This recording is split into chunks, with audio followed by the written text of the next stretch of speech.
Nous vous saluons ce matin au nom puissant de notre Seigneur Jésus-Christ. Que Dieu vous bénisse partout où vous nous suivez en ce moment. Nous vous souhaitons toutes les bonnes choses matérielles, physiques et spirituelles au nom du Seigneur Jésus-Christ. Ce frère Tim, pasteur de Life Tabernacle à Lubumbashi. Je suis esclave de Jésus-Christ et sa parole qui est révélée. Je suis serviteur de William Branham, le prophète du XXe siècle. Je pense que cela ne puisse pas vous scandaliser quand je dis que je suis le serviteur de Branham, car que la Bible déclare que Moïse était, ou bien Josué était serviteur de Moïse. C'est pour moi un privilège de me présenter devant vous en ce moment pour vous apporter la parole prophétique. Alors que nous voyons le monde bouleversé, la planète menacée et dans un grand danger. Et toutes les puissances sont presque secouées, basculées, économiques, ainsi de suite. Ce message que nous sommes en train de prêcher, ou cette parole prophétique, nous nous sommes inspirés sur la Bible et le message du temps de la fin qui est prêché par le saint prophète William Branham. Et vous pouvez trouver ce message audio et les brochures de Branham sur cette adresse www.branham.org. Là, vous pouvez télécharger ce message et vous puissiez aussi écouter en direct le message du prophète du temps de la fin. Je vous demanderai de pouvoir incliner la tête là où vous êtes afin que nous puissions adresser un mot de prière à notre Créateur. Dieu Tout-Puissant, l'auteur de la parole, précieux Père, le grand Jéhovah de l'Ancien Testament, c'est toi le Seigneur Jésus du Nouveau Testament. Tu es le Saint-Esprit dans cette dispensation. Nous bénissons ton Saint-Nom pour le privilège que nous avons de nous tenir à cet endroit afin de pouvoir nous entretenir avec ton peuple de partout dans le monde, Seigneur, et apporter le message qui est venu pour nous préparer afin de cet enlèvement qui est si proche, Père. Nous nous abandonnons à toi, daigne bénir les instants, daigne bénir réellement, oh Dieu, cet enregistrement, Seigneur. Nous comptons sur toi dans nos imperfections et nos défauts, Seigneur. Nous prions que le sang de l'agneau puisse nous purifier, nous laver, Seigneur. Accorde la grâce à celui qui parle et à ceux qui vont écouter. Et ceci pour ta gloire, au nom du Seigneur Jésus-Christ. Amen. Je pense que si je peux vous demander d'ouvrir la Bible si vous en avez. Et si vous n'en avez pas, priez de pouvoir me suivre pendant que je vais prendre le livre d'Ézéchiel, le prophète Ézéchiel, chapitre 12, versets 21 à 25. Et nous pouvons encore ajouter le livre de 2 Pierre, chapitre 1er, versets 19 à 21. Nous lisons au nom du Seigneur. La parole de l'Éternel me fut adressée en ces mots.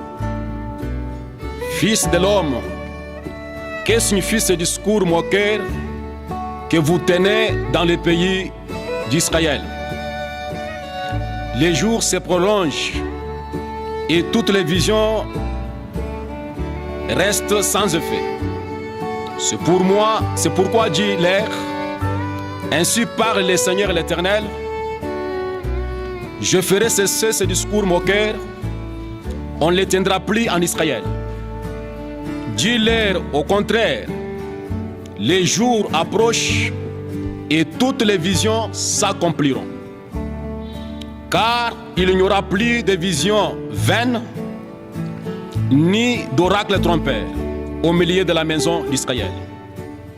Car moi, l'Éternel, je parlerai, et ce que je dirai s'accomplira, et ne sera plus différé, oui, de vos jours, famille de rebelles. Je prononcerai une parole, et je l'accomplirai, dit le Seigneur éternel. Pendant que nous allons prendre 2 Pierre chapitre 1er verset 19 à 21, nous lisons ceci.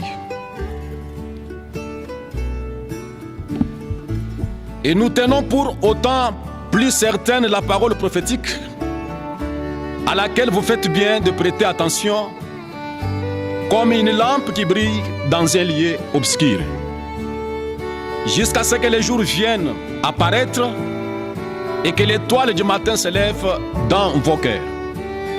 Sachant tout d'abord vous-même qu'aucune prophétie de l'Écriture ne peut être un objet d'interprétation particulière. Car ce n'est pas par une volonté d'homme qu'une prophétie a jamais été apportée, mais c'est poussé par le Saint-Esprit que des hommes ont parlé de la part de Dieu. J'aimerais prendre le verset 19 là, dans la tradition français courant. Ainsi, nous nous fions encore plus au message des prophètes. Vous feriez mieux d'y prêter attention. Il est pareil à une lampe qui brille dans un lieu obscur. Ici, je demande votre attention, que nous devons nous fier, nous confier dans les messages des prophètes. Et leur message, c'est une lampe qui brille dans un lieu obscur. Dans la tradition, la parole de vie, j'attire votre attention sur cela. Lui, il déclare: ce que les prophètes avaient annoncé s'est accompli sous nos yeux.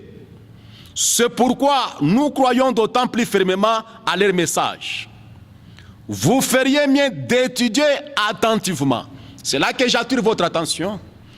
Que la parole prophétique, qui est une lumière, une lampe qui éclaire dans un lieu obscur, dans un monde ténébreux, nous devons bien étudier les paroles prophétiques. Béni soit le nom du Seigneur. C'est pour cela, avec les Écritures que je viens de lire, je vais vous parler ce matin sur un petit sujet que j'ai intitulé « Les prophéties de l'ordre mondial » faites par William Marion Branham. C'est ce que je vais parler ce matin. Ces grands prophètes que nous croyons que Dieu nous a envoyés ici au temps de la fin, toute sa vie a été des visions. Et il est vrai que je peux vous dire des choses surprenantes. La première vision qu'il a eue, c'est alors qu'il avait 3 minutes de sa naissance. Il pouvait s'en souvenir. Il a eu des visions à l'âge de 1 an et demi. Et toute sa vision n'était que des visions et des visions. Et je ne saurais pas prendre les visions de Frère Branham parce qu'elles sont nombreuses et multiples. Mais j'ai sélectionné quelques visions prophétiques qui sont sur l'ordre mondial, comme je vais vous en parler ce matin. La fois passée, je vous ai parlé sur l'enlèvement avant la 3e guerre mondiale. Et dans ce message intitulé « Les noms blasphématoires » prêché en 1962, le saint prophète parle au paragraphe 8. Nous voulons une église où il y a de la place, où tout le monde peut s'asseoir. Et nous pensons que nous vivons dans les derniers jours. Nous croyons que là où nous devrions instruire l'église sur la tournure que prennent ces choses, les choses qui ont été prophétisées, certaines d'entre elles, il y a des milliers d'années. Et ce qui a été prophétisé pendant au moins 25 ans à 30 ans depuis cette église, c'est-à-dire au Branham Tabernacle, arrive. Et maintenant, c'est en train de s'accomplir. Donc, j'aimerais d'abord attirer votre attention à l'ère où nous vivons, à la situation que nous sommes en train de vivre aujourd'hui, avec des pandémies, avec le monde qui est secoué. Le saint prophète disait, nous devrions instruire l'Église sur la tournure que prennent les choses. Voilà pourquoi nous avons pris ce temps, afin de vous parler réellement des prophéties faites par William Branham sur l'ordre mondial. Et ces prophéties qui ont été déjà faites depuis la Bible, et cela fait des milliers et des milliers d'années. Les prophéties que lui-même a faites à partir du tabernacle, là où il avait son église, et ces prophéties sont en train de s'accomplir maintenant. Mais le problème qui est là, que Dieu puisse nous aider en fin de voir la tournure que prennent les choses. Et instruire l'église, instruire l'épouse, instruire les croyants pour que les gens soient situés où est-ce que nous en sommes ou bien où est-ce que Dieu en est avec son programme. Avant que je puisse parler de cela, vous savez, une prophétie peut avoir une double application. Si vous lisez votre Bible, vous les connaissez. Si vous lisez l'histoire de Jacob, j'ai fait sortir mon fils hors de l'Égypte. J'ai appelé mon fils hors de l'Égypte plutôt. Et cette écriture a double application. Cela s'est accompli avec Jacob, cela s'est accompli avec Jésus. Et c'est pour cela que j'attire votre attention dans ce message qu'il a intitulé « Le super signe », prêché le 29 novembre 1963, au paragraphe 55. Maintenant, nous pouvons parler ici juste une minute de ce que c'est un prophète. Eh bien, ce terme anglais, selon les termes anglais, cela signifie un prédicateur. Ça, ce sont les termes anglais. Mais selon les termes hébreux, c'est les voyants. Et un voyant, c'est celui qui avait l'interprétation de la parole écrite. Il voyait des événements avant leur accomplissement. Et quand il annonçait des événements à venir et qu'il était confirmé comme voyant, alors il était identifié. On savait qu'il avait l'interprétation exacte des Écritures parce que Dieu manifestait à travers lui les Écritures qui étaient écrites pour cet âge-là. Amen. Ne soyez pas paresseux. Réveillez-vous. C'était une identification claire. Un voyant, quelqu'un qui prédit, qui annonce d'avance. Et l'unique moyen pour les gens de savoir qu'il avait l'interprétation exacte des Écritures, c'est qu'il leur disait, s'accomplissait. Alors on reconnaissait qu'il était appelé de Dieu, c'est ce que Dieu avait dit. Et puis on voyait cela s'accomplir. Cela retombait dans la continuité avec la parole pour cet âge-là. Voilà ce que c'est un prophète. Ce n'est pas juste un prédicateur, bien que le mot anglais signifie un prédicateur, mais dans le terme biblique, un prophète, c'est un voyant qui voit des choses à venir. Et il dit ça. Et quand cela s'accomplit, cela veut dire qu'il est un envoyé de Dieu. Et un prophète, c'est celui qui a l'interprétation des Écritures. Car comme nous venons de lire avec vous dans la Bible, cette parole de prophétie ne doit pas être l'objet d'une interprétation particulière. Et la personne qui est censée prophétiser, ou plutôt interpréter une écriture biblique, c'est l'esprit du prophète. Les prophètes sont toujours le signe principal. Le signe principal de Dieu, c'est un prophète. Et un prophète, ils sont la parole rendue manifeste pour cet âge-là. Est-ce que je peux entendre l'amen? Un prophète n'a pas seulement la parole, il n'apporte pas seulement la parole, mais lui-même, il est la parole manifestée. J'aime cela, mes amis. C'est pourquoi un prophète est toujours le signe principal de Dieu. Dieu n'a jamais envoyé un jugement sur terre sans avoir premièrement envoyé un prophète. il est un signe principal de Dieu à son peuple. Comme Noé, Moïse et les autres que vous connaissez dans la Bible. Et si vous lisez dans Deutéronome chapitre 18, verset donc 20 à 22, vous allez voir l'identification d'un prophète. C'est quand ce qu'il promet ou bien ce qu'il prophétise s'accomplit. Maintenant, le saint prophète nous avait dit, si la prophétie du prophète est vraie et qu'elle s'accomplit, c'est un avertissement de Dieu. Nous avons déjà vu cela avec vous. C'est ainsi que nous avons parlé de ce Covid-19, un fléau dans la prophétie.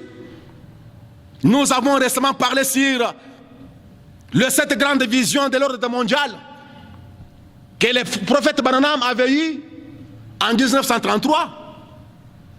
Et ce matin, j'aimerais ajouter quelque chose pour éclairer les amis de Christ, éclairer les croyants dans le monde entier, éclairer le peuple de Dieu, afin qu'ils soient situés, qu'ils connaissent dans quelle ère, dans quel temps nous nous attendons à quoi. Je peux lire dans Hébreux chapitre 12, versets 25 à 28. La Bible déclare, gardez-vous de refuser d'entendre celui qui parle, car si ceux-là n'ont pas échappé, qui refusèrent d'entendre celui qui publiait les oracles sur la terre, combien moins échapperons-nous si nous nous détournons de celui qui parle du haut des cieux.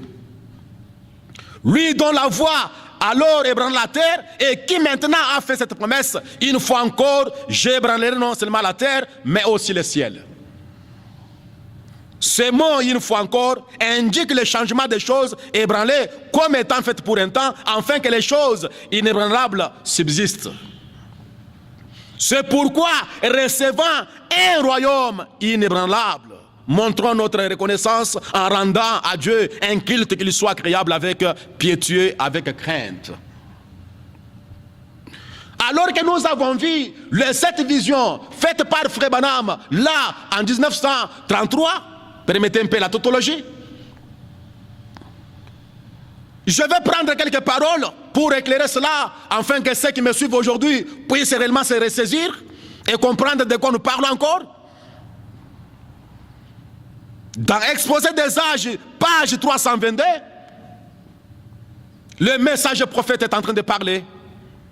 Je vais maintenant vous dire ceci. Quelqu'un peut-il prouver qu'une seule de ces visions était fausse?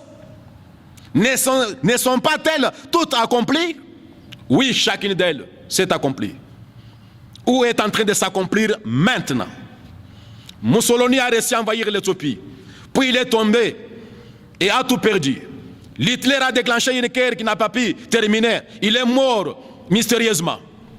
Le communisme a absorbé les deux autres ismes. L'automobile en forme de bille plastique a été donc réalisée. Et n'attend plus qu'un meilleur réseau routier.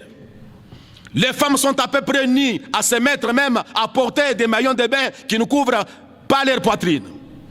Et l'autre jour seulement, je vis dans ces périodiques le vêtement même que j'avais vu en vision.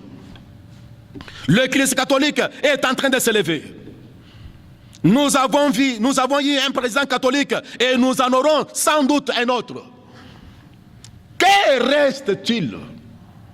Rien, sauf Hébreux 12, 26. Qu'est-ce qu'Hébreux 12, 26 déclare? Lui dont la voix ébranla alors la terre et qui a maintenant fait cette promesse, une fois encore, j'ébranlerai non seulement la terre, mais aussi le ciel. Une fois encore, Dieu va ébranler la terre. Et nous avons déclaré que la 7e vision, c'était une explosion atomique sur le territoire américain. Et c'est ce qui doit accomplir Hébreux 12, 26. Tout récemment, en mars 1964, ce tremblement de terre qui a eu lieu le vendredi saint en Alaska a ébranlé la terre entière, sans toutefois la déséquilibrer. Mais par ce séisme perçu dans le monde entier, Dieu nous a mis en garde sur ce qu'il ferait bientôt à une plus grande échelle. Car nous avons parlé que cette explosion atomique, ça sera à l'échelle mondiale. Mon frère, ma soeur, il va renverser et faire sauter ce monde maudit par le péché. Il n'y a qu'un endroit qui puisse résister à ce choc. C'est la bergerie du Seigneur Jésus. Béni soit son Saint-Nom, mes frères. Parce qu'il y aura une grande secousse, une grande explosion, et le monde, la terre ne supportera pas cela. Et la seule chose qui peut réellement résister à ce choc, c'est la bergerie du Seigneur Jésus, et il est la parole, je le crois.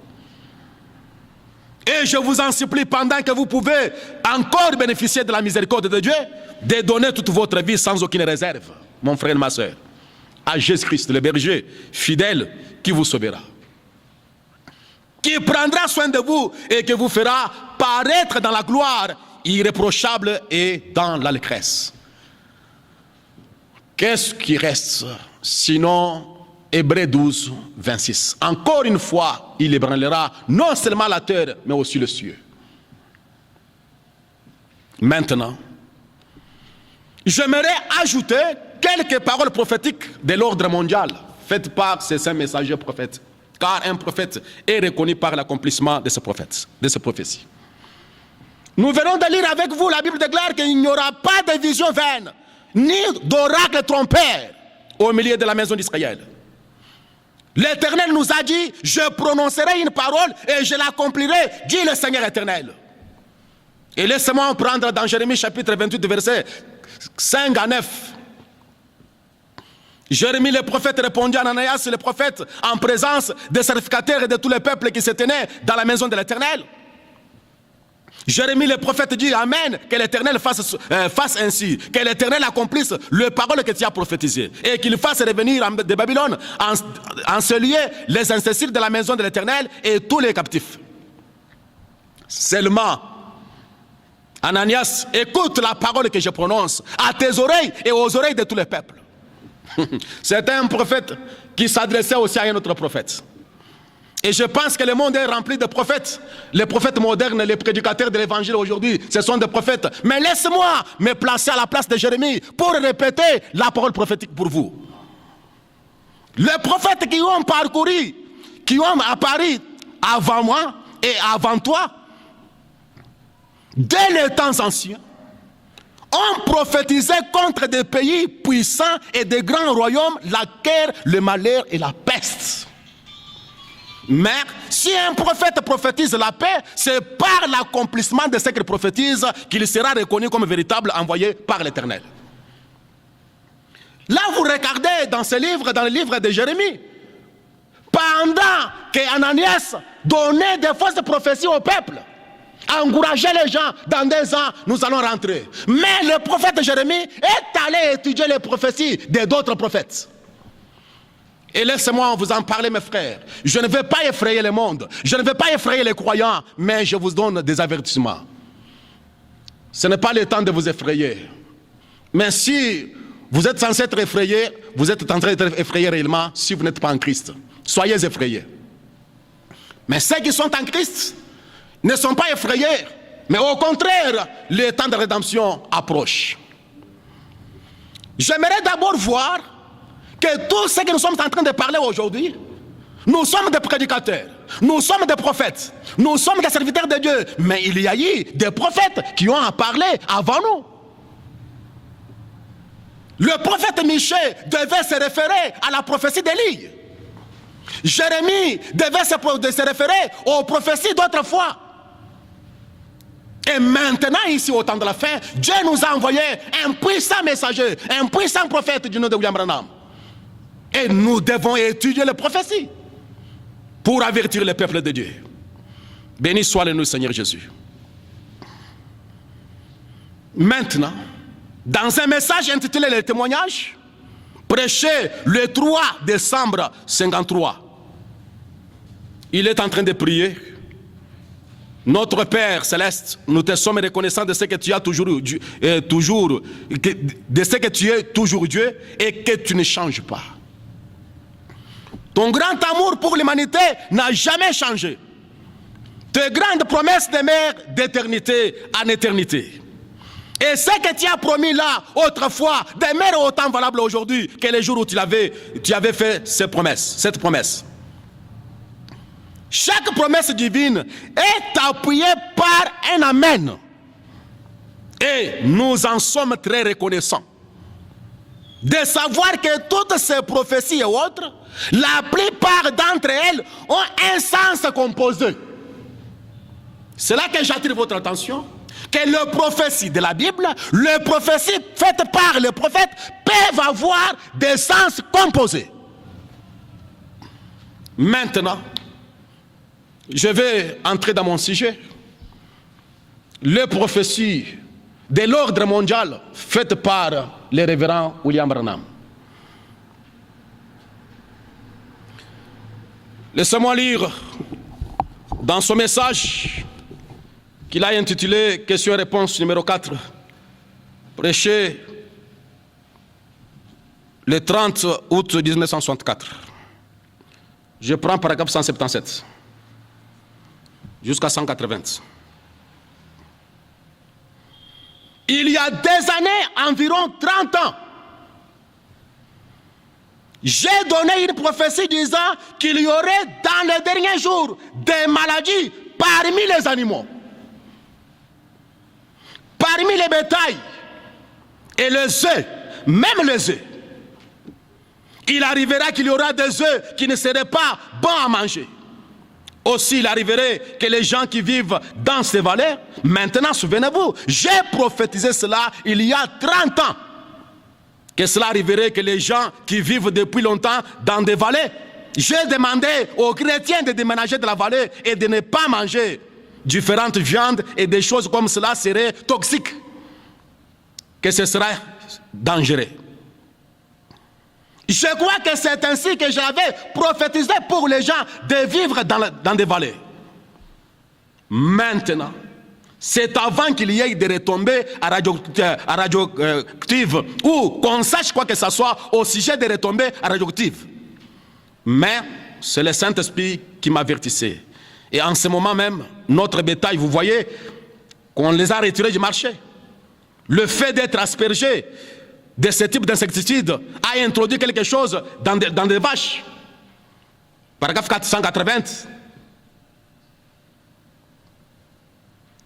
Et avez-vous remarqué l'année prochaine, il y avait des centaines de patients à Louisville et à Jeffersonville qui sont tombés malades et qui étaient hospitalisés suite au vomissement du fait d'avoir mangé des œufs que les poulets ici dans la vallée avaient produits. Les œufs de la vallée avaient été contaminés par des retombées radioactives. Et cela a empoisonné tout le reste, tous contaminés. Béni soit le nom du Seigneur.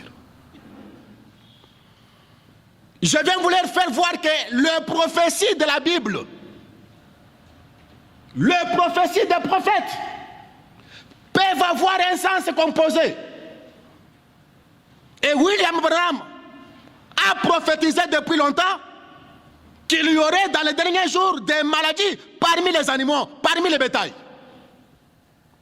Aujourd'hui, avec le Covid-19, l'homme se refuse qu'il n'y avait pas une manipulation dans des laboratoires. Bien que les hommes de science sont entrés dans les laboratoires de Dieu, ils ont trouvé des choses pour s'entretuer. Et ils disent que ce virus a connu seulement la mutation, a quitté l'animal pour aller chez les êtres humains. Mais que ce soit une manipulation de laboratoire, que ce soit une maladie, une mutation qui est venue par les animaux, un virus qui est venu par les animaux, mais laissez-moi vous le dire, nous sommes de tous les deux côtés. Dieu a parlé des hommes de science qui doivent entrer dans les laboratoires de Dieu et produire ces germes de maladies. Et Dieu nous a prophétisé ici en disant, dans les derniers jours, il y aura des maladies parmi les animaux. Et laissez-moi crier avec joie, aujourd'hui, cette écriture que vous venez d'entendre est accomplie sous vos yeux. Ça, c'est les événements mondiaux. Les choses qui sont en train d'arriver aujourd'hui. Et l'homme de science ne peut pas échapper à l'œil, aux caméras de Dieu. tout ce qui arrive, le caméra de Dieu avait déjà capté cela. Et l'homme de science, peu importe votre niveau, je t'en prie, revenez à la parole. Comprenez que rien n'arrive sans que l'Éternel en soit l'auteur.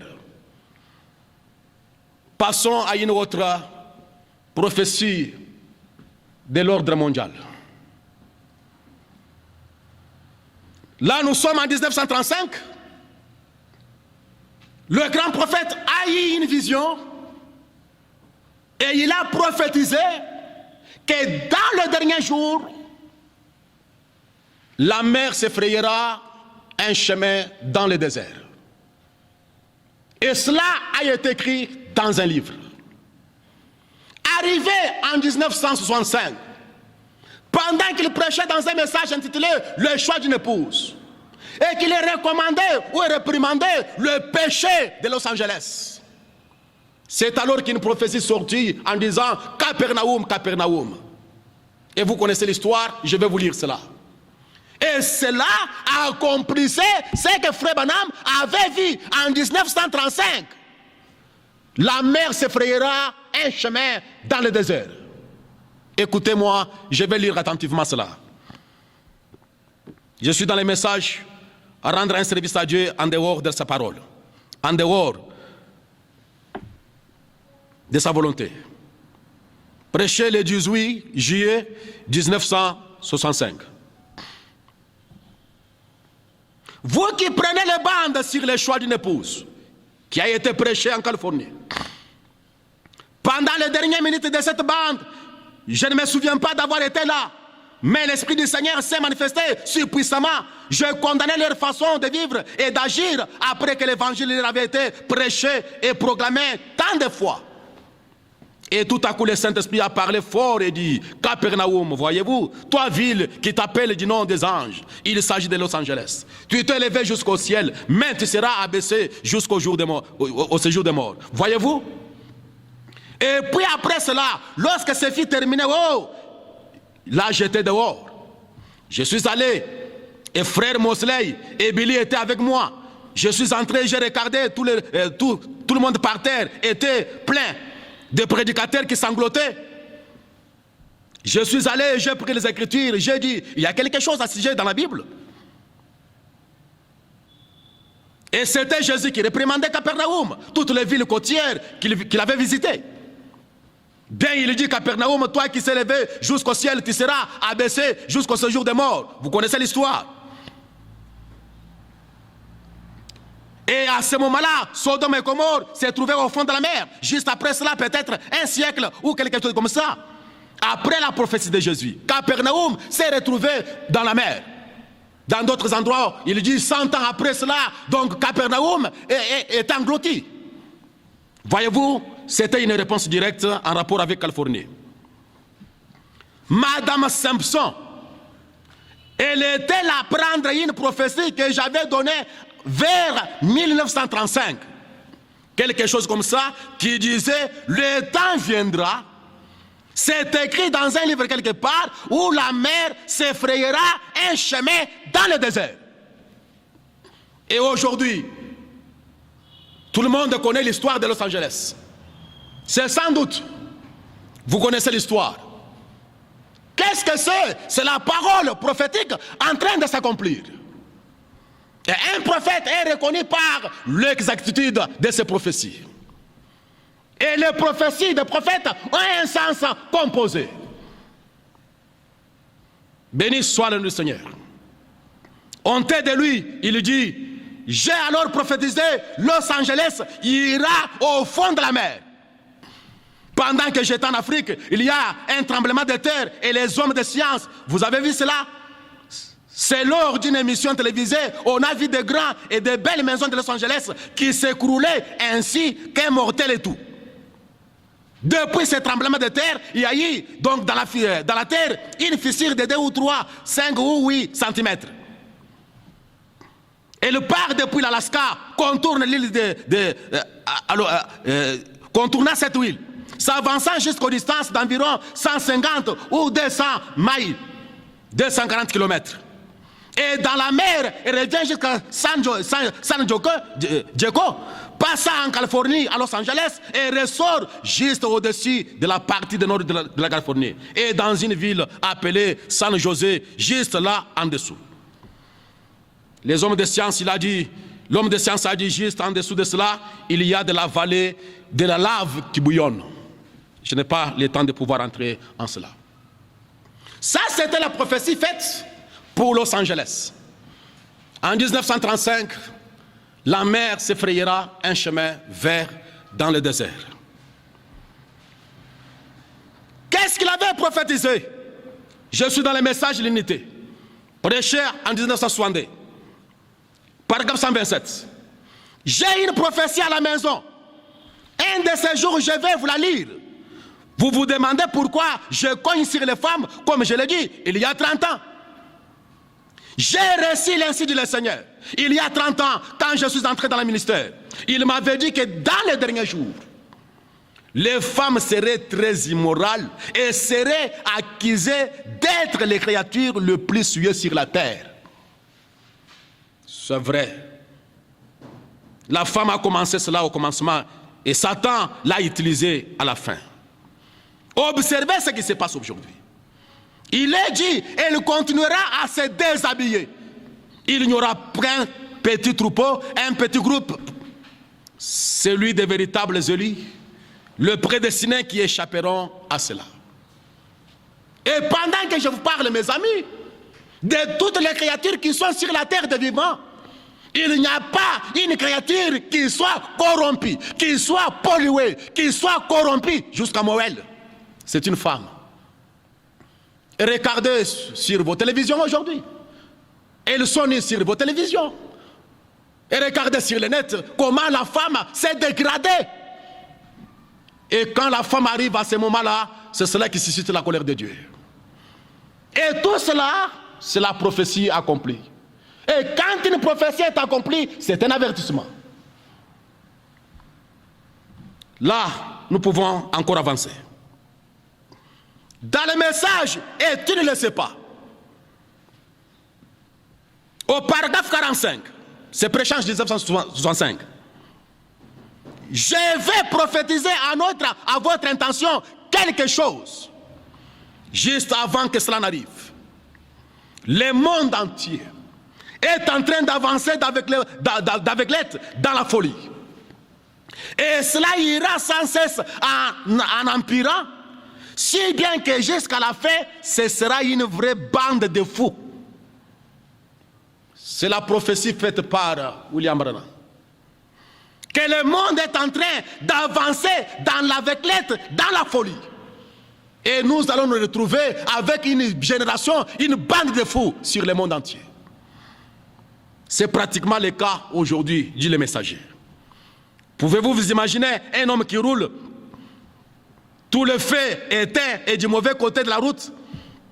Un jeune homme qui viendra à peine, semble-t-il, sortir du secondaire et qui tue tout un groupe de gens.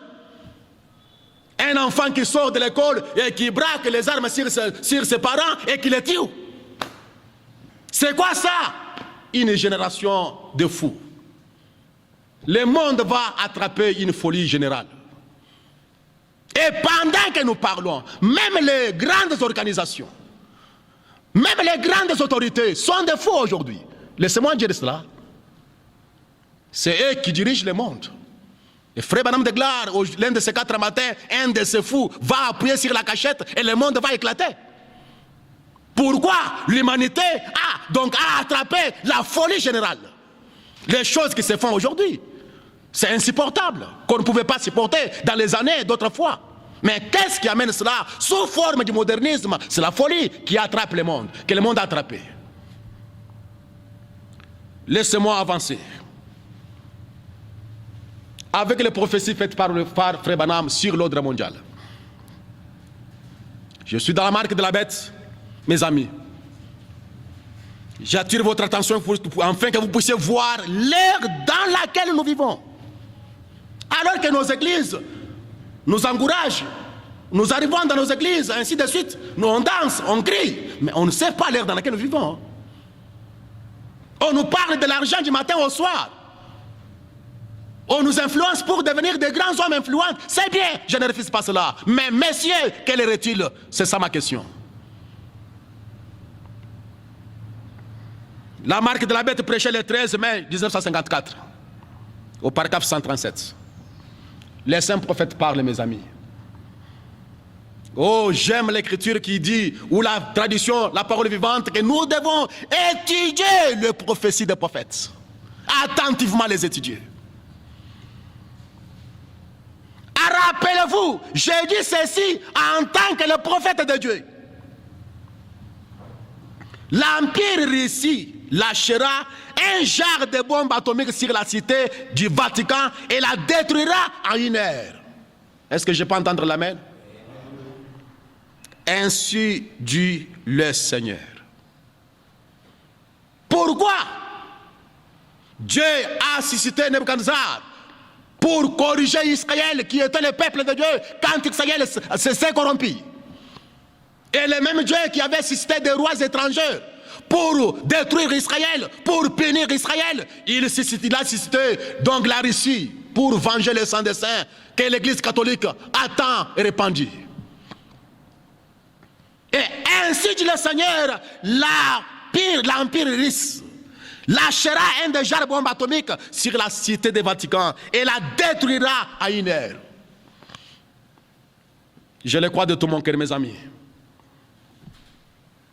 Dans Un homme appelé de Dieu, prêchant en 1958, au paragraphe 167.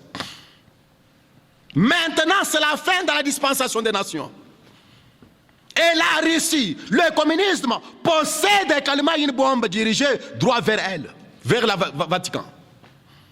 Pour elle, pour y mettre fin, ne vous en faites pas, ça va venir. C'est ce que dit la Bible. Cela viendra avec votre nom écrit dessus. Et en 1 seconde, elle sera détruite en poussière, toute la nation. Ce sera l'anéantissement total. Et remarquez, c'est Dieu qui fait cela. Je sais que chez eux, ils ont une liberté totale. C'est une bande de païens. Mais Dieu n'a-t-il pas aussi cité des nations païennes pour remettre Israël au pas dans le passé? La Bible déclare que la Russie et le communisme sont simplement des instruments entre les mains de Dieu pour exterminer carrément les gens de la race de la terre. Mais écoutez les sons de la trompette. Mais avant que cela arrive, l'enlèvement aura lieu et emportera l'Église à la maison. Oh, combien j'aime être avec vous et dire amen à la parole. Car toutes les promesses de Dieu doivent être ponctuées d'un amen. Avant que ces bombes atomiques puissent être lâchées, avant que ces désastres puissent arriver, l'enlèvement du Seigneur, l'enlèvement emportera l'Église vers la maison. Oh, alors vous voyez pourquoi je prêche comme je fais, pourquoi je lutte de toutes mes forces pour que Dieu, pourquoi Dieu fait tout simplement, pourquoi Dieu fait tout son possible afin de faire pénétrer cela dans les élus. Mes amis, les prophéties sont si multiples que je ne peux en parler dans une seule vidéo. Le monde que vous voyez est sous l'emprise des paroles prophétiques. Même les grandes nations, même les grands hommes sont influencés par Dieu et par ses prophéties. Ils ne peuvent pas échapper à cette emprise-là. Pourquoi? Ce que Dieu a parlé, ça doit arriver. Mais, laissez-moi vous dire, la petite paix que le monde a aujourd'hui, c'est parce que l'épouse du Seigneur est sur la terre. Et vous savez que Dieu a de grands astres qui contrôlent la terre. La terre est éclairée par le soleil. Mais elle est préservée et gardée par la lune. Quand vous regardez, quand la lune s'éloigne, la terre peut être submergée dans quelques instants. Et la lune et le soleil sont un type. Le soleil représente le Seigneur Jésus, qui est la parole. Et la lune représente l'église du Seigneur Jésus. Je n'ai pas le temps de lire cela. Vous pouvez lire dans les messages l'alliance confirmée d'Abraham prêchée en 61. Et Dieu a placé la ligne sur la terre, comme un gardien. Pourquoi? Pour accomplir ces prodiges prêchés en 58 au paragraphe 22. Il a placé la ligne comme un gardien avec un fusil sur son épaule. Il a fixé les limites à la mer. Et cette ligne-là, si jamais elle se déplace de son orbite, la terre entière serait détruite par l'eau. C'est une ligne. Cette ligne retient la mer. Mais la ligne dit, tenez-vous tranquille, Dieu vous a fixé des limites et je fais le cardinage. Et quand la ligne se met et regarde de côté pour louer Jéhovah, alors la marée plutôt commence à monter discréditement. Quand la ligne se tourne pour louer l'Éternel, pour louer Jéhovah, de l'autre côté la mer va, donc les marées montent. Et la terre peut être engloutie dans quelques instants. Et quand cela, la terre se retourne et dit, toi, la ligne se retourne disant, terre, où les marées, Dieu a placé des limites. Parce que la ligne, c'est une gardienne. C'est ainsi que l'église du Seigneur Jésus, c'est elle qui donne la paix que nous avons sur la terre. Et quand l'église sera partie, le fléau et les désastres vont tomber. Dans les messages de l'influence, prêché le 14 novembre 63. Par exemple, la ligne, paragraphe 24. Si jamais la ligne quitte sa place, la terre sera inondée d'eau dans quelques instants. Elle est plutôt comme la sentinelle de la mer. Lorsque la ligne s'éloigne de la terre, le marais monte. Si la ligne se rattrapait, passe là, de l'autre côté, cela couvrirait la terre. Cette ligne, Frère Branham dit, elle est une servante de Jéhovah. C'est pour cela, mes amis, que l'Église doit connaître sa position en cette heure. L'Église doit connaître où est-ce qu'elle en est. Et son importance, son travail. Et l'urgence que cette Église devait avoir. C'est elle qui protège la terre. Laissez l'enlèvement avoir lieu. Et le monde que vous voyez sera compliqué, sera invivable dans tous les domaines. Il nous a parlé d'enlèvement, puis le jugement frappe. Et les gens crieront pour que la mort les prenne pendant que le jugement. Voyez-vous, mes amis. Et c'est pendant cette période de l'enlèvement où l'Église fera 3 ans et demi dans la gloire. C'est pendant ce temps-là que l'Église sera protégée et les bombes atomiques vont être lâchées. Je n'ai pas le temps de vous lire. Frère Branham nous avait dit la fois passée que nous serons protégés par l'enlèvement pendant cette période-là. Dieu tient sa parole. Prêché le 7 avril 57. Paragraphe 57, je n'ai pas le temps de lire cela. Mais comme la Bible vient de le dire, je viens bientôt terminer. Nous attendons un royaume inébranlable. Parce que tout ce qui est mortel doit céder place à l'immortalité. Frère Branham dit dans un message paradoxe, prêché le 10 décembre 61, au paragraphe 238. Oh, combien nous te rendons grâce pour ça, qu'il y ait des gens simples qui croient ces messages. Nous n'attendons pas un royaume que les âges atomiques vont diriger. Mais nous attendons un royaume de Christ que Christ dirigera dans la puissance et la majesté de la paix et la gloire sur la terre. Non pas là où nous appuierons notre pied sur les pédales de l'automobile ou volerons dans l'air dans des avions à réaction, mais un royaume où nous serons assis autour du trône du Dieu vivant, oh, et où nous les contemplerons. Nous allons les contempler. Nous le verrons, lui qui a été blessé pour nos péchés et brisé pour nos iniquités, et par les maîtrises duquel nous sommes guéris. C'est le désir de nos cœurs, Seigneur, depuis que le grand paradoxe est venu vers nous et que nous puissions les toucher et nous asseoir avec lui en ce jour-là.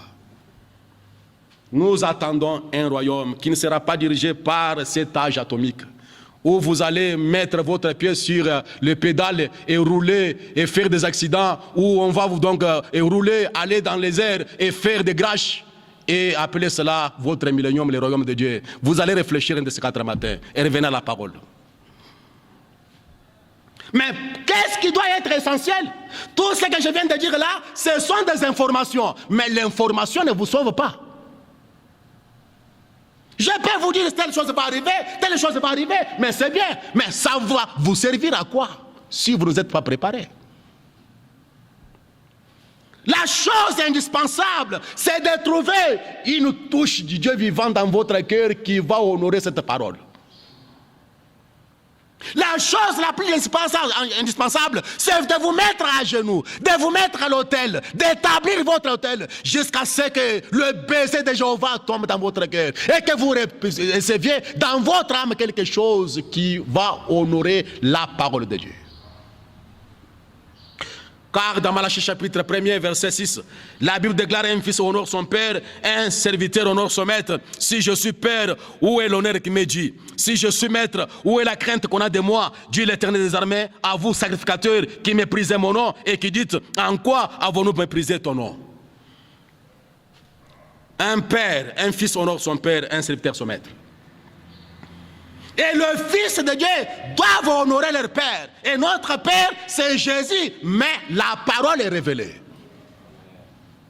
C'est ça notre Père que nous devons honorer. Tout ce que nous faisons, toute notre vie doit honorer Dieu. Et frère Branham déclare: Dieu est la parole est manifestée pour les jours dans lesquels là, vous vivez. C'est ça le Dieu que vous devez honorer. Que ce message puisse réveiller votre conscience et parvienne à vous faire voir l'heure dans laquelle nous vivons. Dans un message intitulé « Tu ne le sais pas » au paragraphe 215. Il y en a parmi vous qui s'imaginent que puisque vous avez les cheveux longs, ça veut dire que vous irez au ciel. Pas forcément, ma soeur. Il y en a qui s'imaginent. Il y en a qui s'imaginent. Frère Branham déclare, il y en a qui s'imaginent que si c'est une bonne femme, d'une bonne conduite, elle ira au ciel. Pas forcément. Il y en a beaucoup qui s'imaginent que parce que leurs églises, ils appartiennent à ceci et cela, et de grands regroupements avec de tels éminents docteurs en théologie, ça ne veut pas dire que vous irez au ciel, mon ami. Vous vous imaginez des choses. Il y en a beaucoup qui s'imaginent, parce qu'ils parlent en langue, ils ont le Saint-Esprit. Bien que le Saint-Esprit parle en langue, c'est sûr. Mais vous pouvez vous imaginer les choses. Ce n'est pas le parler en langue qui vous amène au ciel. Béni soit le nom du Seigneur Jésus. Mais tant que le Saint-Esprit authentique n'est pas à l'intérieur de vous pour s'aligner sur chaque parole, ce sera le Saint-Esprit en vous qui vous fait parler en langue. Si c'est le Saint-Esprit en vous qui vous fait parler en langue, regardez-la. Et s'il n'est pas en accord avec le reste de la parole, alors ce n'est pas le Saint-Esprit. Vous êtes censé être une partie de cette parole. La Bible tout entière, précepte sur précepte, règle sur règle, un peu ici, un peu là-bas, il ne disparaîtra pas un seul iota, un seul trait de la lettre. Comment donc pourriez-vous, vous qui êtes une partie de cette parole, et ne pas être d'accord avec le reste de la parole, avec votre portion du Saint-Esprit, ou avec une portion de quelqu'un de la parole? Non. Vous ne pouvez pas dire que vous avez le Saint-Esprit, alors que vous êtes en désaccord avec le reste de la parole. Parce que votre pasteur vous a permis de faire ceci, parce que votre église vous a permis de faire ceci, parce que votre église enseigne ceci ou cela. Mais soyez en accord avec le reste de la parole. C'est le Saint-Esprit donc que je parle. Mes amis, pendant que je vous parle, combien de choses je peux en citer, beaucoup s'imaginent. Il y en a beaucoup qui s'imaginent. Parce qu'ils sont pauvres, ils iront au ciel. Laissez-moi te dire, mon ami, la pauvreté n'amène jamais quelqu'un au ciel. Dieu n'aura pas pitié des pauvres pour les amener au ciel parce qu'ils sont pauvres non plus. Il y en a qui s'imaginent que parce qu'ils ont de l'argent, leurs affaires progressent. Mon frère, avec tes biens, avec ton argent, laissez-moi vous dire que le ciel ne sera jamais acheté par l'argent. Il y en a qui pensent, comme ils sont des dignitaires, ils seront respectés à la porte de l'entrée. Non, à la porte de l'entrée, on reconnaît les surnaturels, on reconnaît votre nom enregistré sur les livres. Laissez-moi vous en parler, à vous qui êtes dignitaires, moi aussi un dignitaire comme vous. Mais le temps est venu où nous devons nous réveiller. Votre Dieu, donc, le fait d'être dignitaire, un grand homme, un grand monsieur, ne vous amène pas au ciel. Je ne refuse pas cela. Il y en a beaucoup qui s'imaginent beaucoup de choses. Ce n'est pas le fait de payer votre dîme que vous allez au ciel. La dîme ne te fera jamais entrer au ciel. Mais vous le faites parce que l'amour de Dieu est dans votre cœur et vous êtes censé vivre toute la parole. Oh, il y en a beaucoup qui s'imaginent. Comme ils sont prédicateurs, comme je prêche, comme ils sont chantres, ils iront au ciel. Si tel est le cas, Judas est tardé en enfer, il est un prédicateur. Marie, la sœur de Moïse, est tardée en enfer, elle était un chantre. Mais cela ne peut pas vous amener au ciel, mon frère. Et réveille-toi pendant que je continue de parler. Il y en a qui s'imaginent. Je peux voir beaucoup de choses. Et vous, les amis, qui écoutez les bandes de Frère Branham, vous imaginez que le fait d'écouter les bandes de Frère Branham vous amènera au ciel? Non. Allez lire dans les messages question-réponse numéro 4. On a posé la question à Frère Branham. Est-ce les bandes ou l'église des dons qui va nous amener à la perfection? Ce n'est pas le fait d'écouter les bandes. Mais Frère Branham déclare, la perfection vient par une relation intime avec toi dans votre cœur. C'est ce qui va vous amener au ciel. Ce n'est pas le fait d'écouter les bandes. Ce n'est pas dire que quand vous serez en train d'écouter les bandes et que l'enlèvement aura lieu, tout le monde qui sera autour des bandes vont partir au ciel. Je ne vois pas ça dans les Écritures. Vous devez être entré dans les corps de parole par le baptême du Saint-Esprit. Ne vous imaginez pas beaucoup de choses. Ne vous imaginez pas, parce que votre église est influente, et votre église est grande, a une grande réputation, et que les maires de la ville fréquentent votre église, vous irez au ciel. Je ne le crois pas. Mais vous êtes censé honorer cette parole dans votre vie. Pas vous, mais quelque chose en vous qui honore la parole. Laissez-moi terminer en disant ceci. Dans les sons confus, prêchés en 1960, au paragraphe 90 et 91. Si une personne qui a un don, par après est corrigée par l'écriture et qu'elle s'emporte à cause de cela, cela montre que ce n'est pas un don de Dieu. En effet, tout don respectera cette parole. Amen. Chaque don respectera cette parole. Comment un prédicateur qui prêche en brisant les Écritures, en niant d'autres promesses de Dieu? Non, non. Chaque don respectera cette parole. Je le crois de tout mon cœur. Frère Branham déclare, le Saint-Esprit respectera la parole. Le Saint-Esprit, le baptême au nom de Jésus-Christ, le Saint-Esprit en vous respectera cette parole. Amen. Car c'est celui qui l'a écrite lui-même. Il est en vous, cette lumière de Dieu qui est en vous, qui honorera la parole où que ça soit. Le Saint-Esprit, parce que c'est lui qui va nous amener dans l'enlèvement. Mais comment savoir que vous l'avez? Car il honore la parole. Il respecte la parole. Si cette lumière est en vous, il va honorer cette parole partout. Oh mon ami, car les esprits des prophètes sont soumis aux prophètes. Regarde dans ton cœur, regarde dans ta vie, mon frère, ma soeur. Est-ce que vous avez une touche de la part de Dieu? Quelque chose vous est-il arrivé qui honore cette parole d'un bout à l'autre?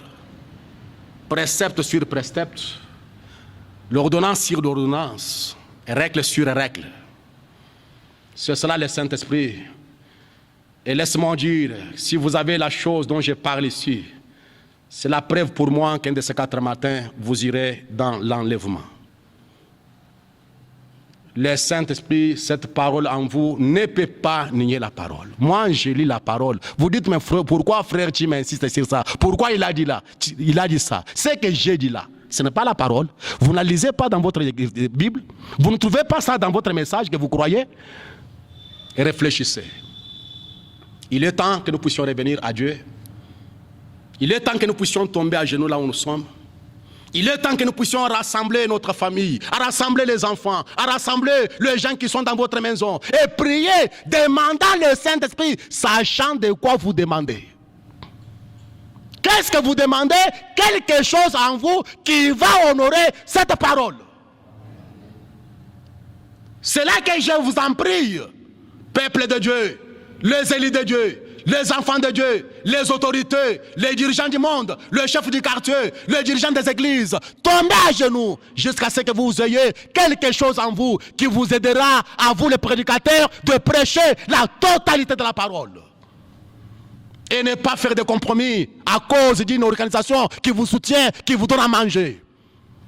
Il est temps que vous puissiez réfléchir, notre soutien doit venir d'en haut, même si je meurs affamé, même si je bois l'eau plate et le biscuit sec, mais laisse-moi dire la vérité, que l'enlèvement aura lieu avant la Troisième Guerre mondiale. Je le crois de tout mon cœur. Mais, où est-ce que vous en êtes, mon frère, ma soeur? Quand j'ai lu cette écriture, je suis tombé à genoux. J'ai dit, Seigneur, je peux prêcher, comme m'imaginant qu'en prêchant, j'y partirai au ciel. Mais personne n'ira au ciel parce qu'il est prédicateur. Mais si je vais aller au ciel, laisse-moi avoir quelque chose en moi qui va honorer cette parole. Laisse-moi avoir quelque chose en moi qui respectera cette parole. Je prie que ces paroles puissent hanter votre cœur, même quand vous irez à là pour dormir, que ces paroles puissent hanter votre esprit et que vous puissiez faire des rêves là-dessus. Le Saint-Esprit, c'est quoi? C'est quelque chose en moi qui respectera cette parole. Oh Dieu, inclinez votre tête. Pendant que nous allons adresser un mot de prière. Alors que vous avez vu tant de prophéties faites par William Branham être accomplies. Dans les derniers jours, il y aura des maladies dans les animaux. Une prophétie peut avoir un sens composé. Et réfléchissez alors que vous voyez le Covid-19 balayer la terre. C'est une manipulation scientifique, l'OMS refuse. C'est une imitation d'un virus. Si tel est le cas, la parole que vous venez d'entendre s'est accomplie sous vos yeux. Inclinez la tête, je vous en prie. Pensez à ce qui peut arriver d'un moment à l'autre. Hier ou avant-hier, j'ai regardé sur les tests de bombes atomiques que la Russie a fait. Et cela a fait retomber des conséquences, a fait que les retombées radioactives puissent tuer les gens. Les gens ont été contaminés par des essais de bombes atomiques. Mais quand sera-t-il, un de ces 4 matins, quand cela sera largué, des milliers de bombes atomiques seront larguées pour détruire la terre?